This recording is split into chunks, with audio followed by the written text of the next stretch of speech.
¿Aquí? Sí, porque ¿Por qué? te van a, ¿cómo se llama? La otra vez hubo por ahí una persona que salía dron Ajá. y le iba a agarrar serenazgo. Está prohibido. ¿Por qué? ¿Cuál es el tema? No se podría decir. Pero voy a consultar, ¿ya?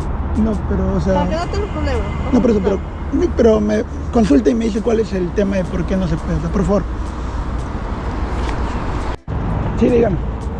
¿Cuál es el motivo que estás? Es que tengo videoblog. Tengo un canal de YouTube en el cual realizo videos de la ciudad. ¿Canal de YouTube para? Mi canal de YouTube. No, claro, pero ¿qué es lo que vas a ver? La pista, la subí a Armendáriz. Acá en las casas no, la subí a Armendáriz. ¿Es canal de qué dijiste? Canal de YouTube. Es canal de YouTube y estás viendo todo lo que es el parque. No, la subí de Armendáriz. La subí a Armendáriz. Ajá.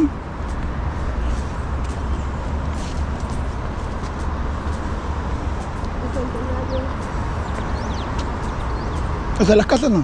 Solo las casas. Canal de YouTube. Sí, canal. Las casas no, solo la subí a Armendáriz. Y estás viendo todo lo que es La subí a Armendáriz. la subida al inventario.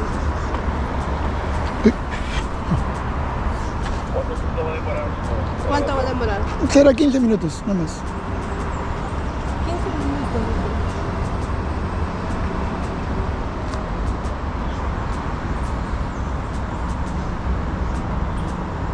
Está entrando, te queda 15 minutos. Contigo salga al sujeto que también pone el padre del niño que cualquier cosa me comunico. Ya 15 minutos. Ya, gracias. Ya, entonces sí nos dieron permiso para grabar, así que vamos a volar rápido.